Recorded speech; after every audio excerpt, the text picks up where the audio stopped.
Non, il faut le comprendre. Il a reçu l'information sous choc. Dans cette chaleur-là, dans cette émotion-là, il a décidé de relayer l'information telle qu'il l'a reçue. C'est sous le choc qu'il a raconté. Il a trouvé que c'était nécessaire de raconter exactement le fait tel qu'il était. Madame Mireille, je pense vraiment que pendant ta sortie-là, tu aurais dû, dans ton dernier mot, pouvoir présenter tes excuses, demander pardon en lieu et place de Monsieur Bobli.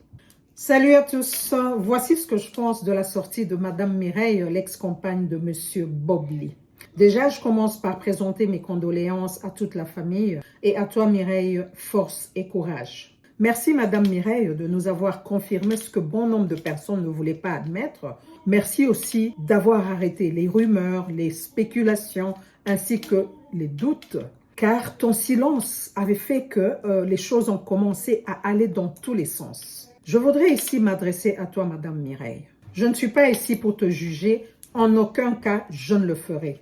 Ta sortie, certes, tout le monde l'attendait. Ma chère, connaissant qu'il y avait déjà des rumeurs sur le fait que tu n'as pas été présente pendant ces derniers moments, tu n'as pas été là pendant qu'il rendait l'âme, ma sœur, tu aurais dû faire usage de sagesse et t'arrêter juste à nous informer, à nous confirmer qu'il est réellement décédé sans entrer dans les détails. Vu que l'ami de M. Bobli avait déjà passé le message ainsi que toutes les conditions dans lesquelles M. Bobli est parti, dans toute son intégralité, je pense qu'il ne fallait vraiment pas rentrer dans les détails. De peur de ne pas faire passer l'ami de M. Bobli pour un menteur et surtout pas M. Yaka Yaka qui a relayé l'information telle que reçue. Si on regarde bien, c'est sous le choc que l'ami de M. Bobli a appelé M. Yaka Yaka et lui a passé l'information, la nouvelle.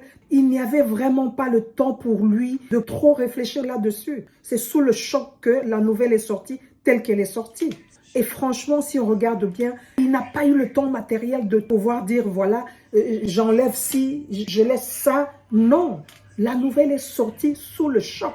Et pour lui, il a trouvé important, nécessaire de pouvoir expliquer la situation telle qu'elle était réellement. Il n'y a aucun intérêt pour ce monsieur de venir raconter des inepties sur les conditions dans lesquelles M. Bobli est parti. Non, c'est sous le choc qu'il a raconté. Il a trouvé que c'était nécessaire de raconter exactement le fait tel qu'il était. Et Monsieur Yaka Yaka de Paris, ce monsieur, je ne le connais pas. Je l'ai découvert dans son clash avec Madame Lolo Beauté, chose que je n'avais pas du tout appréciée. Ce dernier, franchement, il n'a pas eu le temps matériel de pouvoir réfléchir là-dessus et dire voilà, je vais dire ci, je ne vais pas dire ça. Non, il a juste relayé l'information telle qu'elle lui est parvenue. Je ne vois aucun intérêt pour Monsieur Yaka Yaka de venir rajouter, en plus de l'information qu'il a reçue, rajouter des faussetés. Ou sinon, ça t'apporte la poisse. Aucun intérêt. Alors, arrêtez de le mettre mal à l'aise. Monsieur Yaka Yaka n'a fait que ce qu'il devait faire. Il reçoit une information, il la partage. On lui a demandé de partager l'information. C'est ce qu'il a fait. Aujourd'hui, si tout le monde commence à dire « Non, monsieur Yaka Yaka, tu ne devrais pas faire ci, tu ne devrais pas dire ça », c'est parce que vous avez eu le temps matériel de vous asseoir, de suivre les lives, des vidéos de certaines personnes qui disaient, qui réfléchissaient là-dessus pour prendre cette décision, venir dire « Non, tu ne devrais pas dire ci, tu devrais le couvrir ». Non, il faut le comprendre. Il a reçu l'information sous choc, dans cette chaleur-là, dans cette émotion-là, il a décidé de relayer l'information telle qu'il l'a reçue. De ce côté-là, je ne vois aucun mal. Ni l'ami de M. Bobli, ni M. Yaka Yaka, franchement, ne leur en voulez pas. Là, je ne vois pas c'est quoi leur péché là-dessus. C'est quoi leur péché? Ça, c'est de 1. De 2, Madame Mireille, les rumeurs couraient déjà depuis très longtemps que vous n'étiez plus ensemble. Tu avais un chez toi, il avait un chez lui. Et qu'il y avait des problèmes entre vous. Ce qui est tout à fait normal. Dans tous les couples, il y a toujours des mésententes quelque part à une certaine époque de la vie. Et l'important, c'était de se séparer tant que tout le monde est en vie. Ce que tu as fait. Mais était-il nécessaire de venir rappeler que non, nous étions toujours ensemble, on n'avait pas de problème, on s'entendait bien? Je pense que non. C'était pas nécessaire du tout. C'était pas important de mentionner cela. C'est vrai que tu as senti l'obligation de pouvoir laver son image, chose que toute femme ferait. But anyhow. Maintenant, le monde entier est au courant de comment M. Bobli est parti. C'est connu de tout le monde après l'annonce de M. Yaka Yaka. Mais le pauvre Yaka Yaka, il ne faudra pas l'en vouloir pour ça. Non. Si Dieu a permis que cela soit ainsi, lui seul sait pourquoi. Et si toi, Mireille, tu ne pouvais pas être là pendant qu'il rendait l'âme, tu ne pouvais pas être là pendant ces derniers moments, toi seul connais les raisons. Personne ne pourra te juger sur ça. Personne.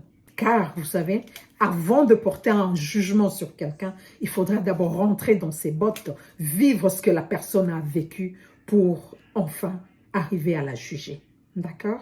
Madame Mireille, quand tu nous dis que non, voilà, moi j'étais là hier pour aller chercher ses phones ainsi que son ID, ça veut dire un jour après son décès, je pense que les détails, je reviens encore une fois ici, les détails n'étaient pas nécessaires du tout. Déjà de un, dès que quelqu'un meurt dans des conditions telles que nous les avons apprises, après l'évacuation du corps, le service d'hygiène passe immédiatement pour nettoyer l'endroit avec des produits appropriés. Et normalement, l'endroit devrait être scellé pour raison d'enquête.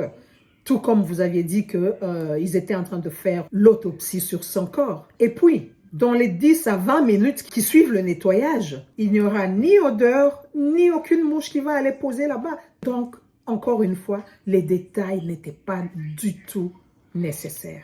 Et à toutes ces personnes qui étaient en train de dire non, le propriétaire n'a pas le droit d'aller ouvrir, eh bien, je vous rassure que si, dans quel cas, s'il s'agit des appartements ou des maisons de gouvernement, eh bien, les bureaux ont toujours les doubles de clés. Eh oui, ils ont toujours les doubles de clés. S'il s'agit, je dis bien, des appartements ou des maisons du gouvernement. Oui, bien entendu, avec la présence de la police à côté. Je vous prie ici, en tout cas, d'arrêter d'acculer cette pauvre dame qui a perdu le père de ses enfants. Eh oui, arrêtez de lui dire, t'as pas été là, t'as pas amené à manger, t'as pas fait ci, t'as pas fait ça. Vous ne connaissez pas dans quelles conditions ils vivaient tous les deux. Si peut-être on vous donnait sa vie avec M. Bobli, vous allez la vomir. Eh oui.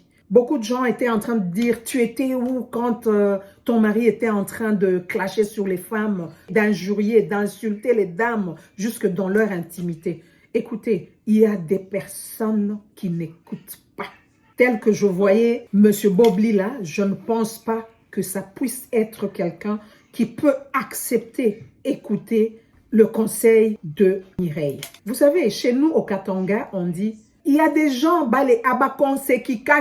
tu vas conseiller jusqu'à la personne ne va pas t'écouter. Vous pensez que M. Bobli était quelqu'un qui puisse écouter sa femme? Non, et pouvoir changer, arrêter? Je ne pense pas. Ce monsieur, il a eu l'occasion, dans son dernier live, de pouvoir présenter des excuses à toute personne qui l'avait offensé. Mais il ne l'a pas fait. Il a accepté d'aller avec son ego jusqu'à son dernier souffle. Il y a des gens pareils. Eh oui. Et donc, arrêtez de condamner cette dame, de la traiter d'indigne et que sais-je encore. Vous n'en savez rien sur leur vie de couple. Non. Et monsieur Yaka Yaka de Paris, arrêtez de l'acculer. Il n'a commis aucun péché. Il a juste relayé l'information telle que reçue. That's it. Que le départ de monsieur Bobli nous serve tous de leçon. Et à toutes ces personnes qui sont en train de mal parler de toutes ces dames qui avaient été brisées par M. Bobli, arrêtez de mal les traiter, de les insulter, de leur jeter de mauvais sorts. Vous ne pouvez pas savoir à quel point ces âmes ont été brisées. Vous ne le savez pas. Vous n'avez pas goûté à cela. C'est tout comme Madame Love Gugu. On peut tout dire sur elle, mais pour vraiment vivre la douleur dans laquelle cette dame est, il faudra d'abord connaître le cas qu'elle a connu. Alors arrêtez de mal parler de tout ce monde-là. Que ce soit Fleur de Lille, que ce soit Love Gugu, que ce soit je ne sais pas moi qui. Toute personne a sa façon, sa manière d'extérioriser, d'exprimer sa douleur. Ne leur parlez pas mal. Vous ne savez pas à quel point ces personnes ont été brisées, offensées.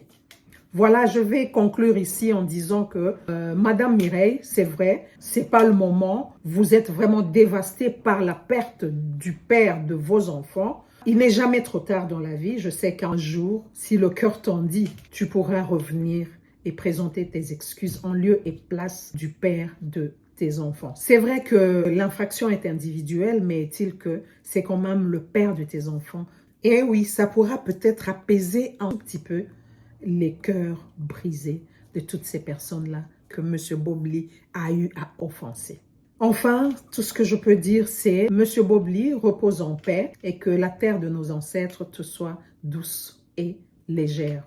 Mireille, sois forte, courage à toi et bonne chance. Merci beaucoup et à la prochaine. Ciao, ciao.